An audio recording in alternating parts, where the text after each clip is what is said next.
안녕하십니까. 2023년 1월 19일 최병무의 팩트 시작하겠습니다. 김성태 전 쌍방울그룹 회장 2018년하고 2019년에 두 번에 걸쳐서 200억 규모의 전환사채를 발행한 부분, 뭐 이게 이제 굉장히 중요하죠. 왜냐하면 이 전환사채를 현금화하는 과정 또는 현금화해서 이것이 이재명 대표의 변호사비 대납하는 데 쓰인 것 아니냐, 뭐 이런저런 하여튼 의문이 있는 그 지점입니다.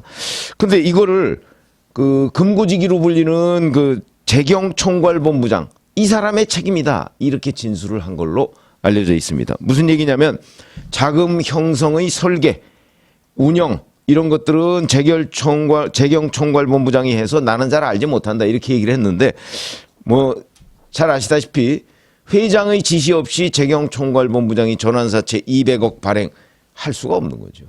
다만 그 전환사채를 구체적으로 어떻게 운영하느냐, 뭐 이런 실무적인 일은 본부장이 했겠지만, 전환사채를 발행하느냐, 발행해서 예를 들어서 그 중에 일부를 현금화해서 뭐 이재명 대표 변호사비로 쓸 수 있느냐, 썼느냐 안 썼느냐, 이런 지시는 회장이 했을 텐데 그 부분을 전부 다 재경 본부장한테 미룬다. 그리고 본인은 잘 모른다, 이렇게 이제 일종의 오리발을 내미는 거죠. 터무니없는 얘기죠. 그러면 이거는 김성태 전 회장이 왜 오리발을 내밀까? 이 부분을 이제 검찰이 규명을 해야 되는 건데, 여기서 이제 의문이 생기는 부분들이 있습니다. 무슨 얘기냐면 이 재경 총괄본부장, 금고직이라고 흔히 우리가 얘기하죠. 이 사람이 처음에 한국에 들어오겠다고 했다가 입장을 바꿨고, 김성태 전 회장은 들어오지 않겠다고 했다가 들어오겠다고 입장을 바꿨습니다. 그러면 이 두 사람을 움직이는 보이지 않는 손이 있는 것 아니냐, 이런 의심을 할 수밖에 없는 대목인데, 그걸 제가 오늘 말씀을 드리려고 합니다. 자, 이 금고직이라는 사람이 현지 법원에 김성태 전 회장 체포되기 전에는 탄원서를 냈습니다.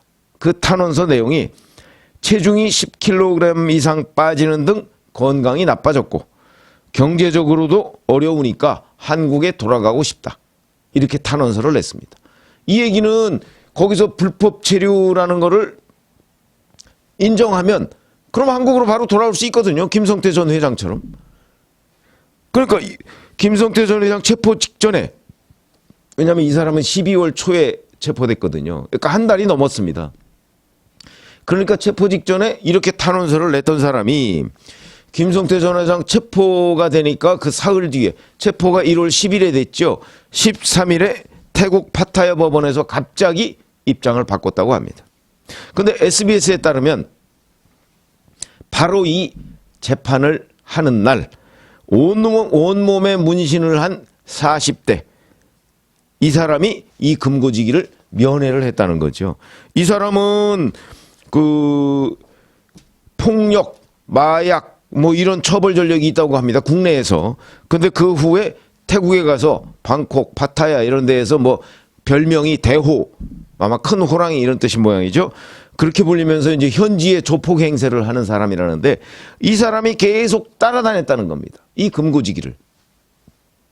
그러니까 13일 이제 파타야 법원에서 재판을 하기 직전에 이 금고지기한테 이 조폭이 형 절대 사인하지 마, 오늘 들어가면 안 돼, 이렇게 얘기하고 있는 거를 그 주태국 한국대사관 직원이 직접 봤다는 거죠.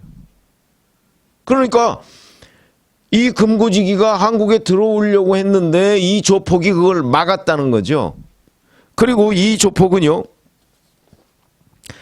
계속해서 이 사람하고 그 재판 과정에서도 얘기하고 태국 변호사하고 뭐 얘기하고 뭐 이런 장면들도 계속 목격이 됐다. 그러면 이 조폭이 막은 것 아니냐? 그럼 조폭이 자기 생각으로 막았겠습니까? 누군가가 시켜서 막았겠죠.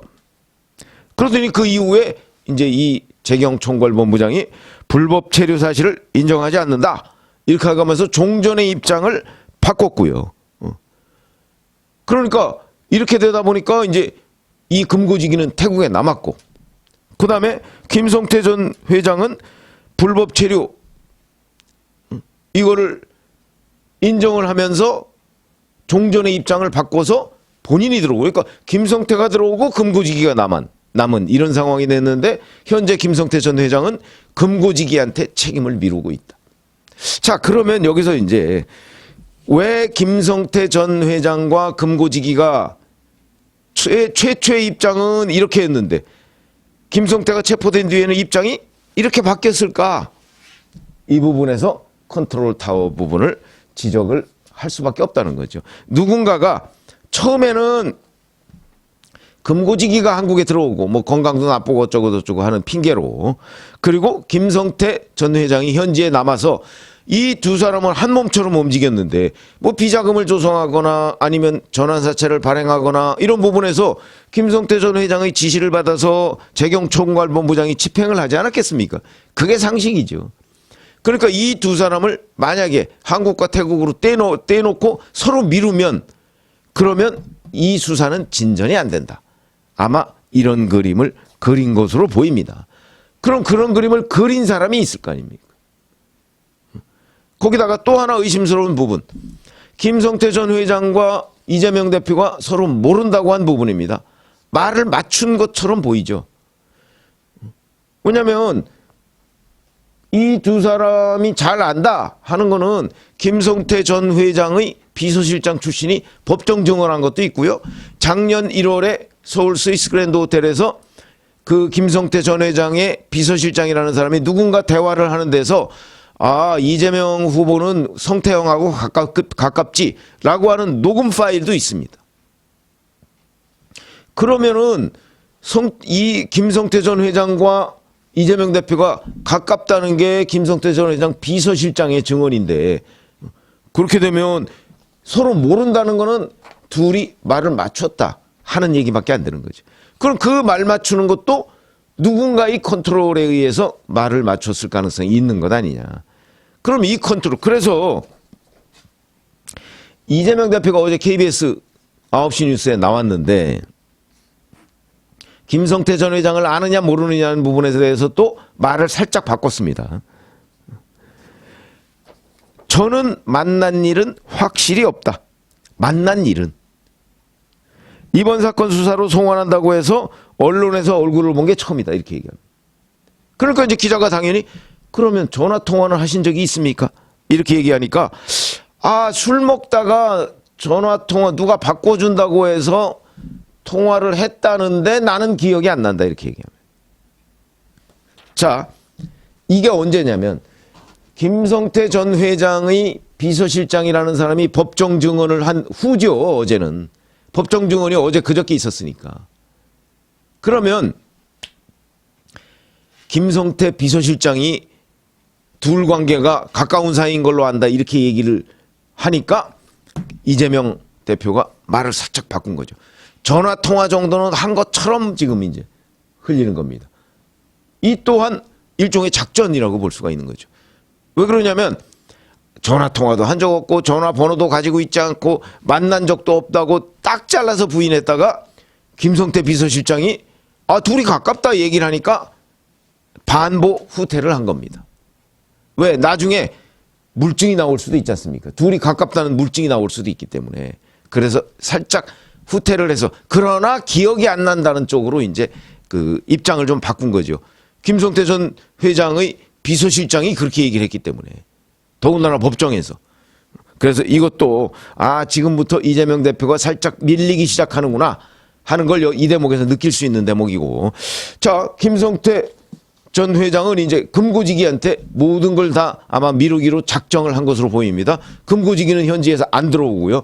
금고지기는 현재 재판을 신청해 놨다니까 그 재판은 1, 2, 3심 다 가야 됩니다.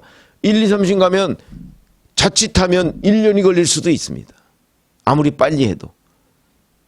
근데 그 중간에 예를 들어서 컨트롤 타워라는 사람이 이거는 이만저만 하니까 그냥 다 우리 이렇게 해서 털어버립시다. 그러면 중간에 재판 포기하고 금고지기가 들어올 수 있는 거죠. 그러면 이 컨트롤 타워가 정말 있느냐? 그거는 알 수는 없지만 제가 지금 말씀드리는 내용은 그 이재명, 김성태, 금고지기 그다음에 중간에 있는 그 조폭이라는 사람 이 언행을 종합적으로 보면 누군가가 이 사건을 설계를 어떻게 대응할 것인가 하는 시나리오를 마련해서 집행하고 있는 것으로 보인다는 거고요. 그럼 그게 어디일까? 저는 개인적인 추측입니다만은 이재명 대표일 가능성이 높다고 보는 거죠. 이재명 대표가 우리 서로 모른다고 합시다. 그다음에 이 그림은 어떻게 하자. 뭐 이재명 대표가 작년 말쯤에 뭐 리허설을 많이 했다니까, 변호사들하고. 원래 진실대로 얘기하기로 하면 리허설 할 필요도 없습니다. 그냥 사실대로 다 털어놓으면 되는 거죠. 리허설을 계속 했다는 얘기는 무언가 꾸며서 자꾸 거짓말을 해야 되니까 그게 꼬일 수가 있거든요. 그리고 연습을 해봐야죠. 저는 그런 걸로 받아들이고, 이재명, 김성태, 금고지기,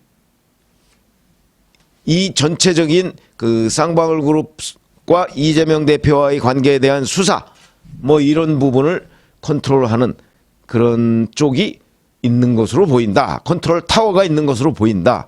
근데 그게 이재명 대표 쪽일 가능성이 대단히 높다. 저는 이렇게 분석을 하는 거고요. 자, 오늘 오후에 김성태 전 회장에 대한 구속영장 실질심사가 있을 겁니다. 2시 반인데 오늘 0시 조금 넘어서 구속영장을 청구했죠. 근데 김성태 전 회장의 변호인이 영장 실질심사를 포기한다, 이렇게 얘기를 했습니다. 그러면은 이제 판사가 기록만 가지고 영장 발부 여부를 판단을 하겠죠. 그러면 아마 오늘 밤이나 내일 새벽쯤에 영장이 발부되겠죠. 뭐 본인이 영장 심사를 포기할 정도니까. 왜냐하면 이미 해외로 도주했을 때는 뭐 영장 발부는 뭐 떼어놓은 당상이다, 이렇게 충분히 얘기를 할 수 있는 대목이라 영장 발부는 뭐 이제 기정사실이 된 것 같고, 남은 거는 이제 이 컨트롤 타워를 무너뜨려야 되는 겁니다. 근데 이미 이재명, 김성태가 만났다, 이 부분은 살짝 후퇴를 했기 때문에 이제 남은 거는 이 전환사채 200억, 이거를 누구 지시로 발행을 했고, 그 발행해서 나중에 현금화해서 그 현금이 어디로 갔느냐, 이런 부분이 남았는데, 글쎄 이거는 아마 금고지기 귀국? 글쎄 그거는 이제 시간이 너무 오래 걸릴 수도 있으니까 이 컨트롤 타워 쪽을 집중 공략하면 결국은 김성태 전 회장이 불 수밖에 없지 않을까, 이렇게 예상을 합니다. 고맙습니다.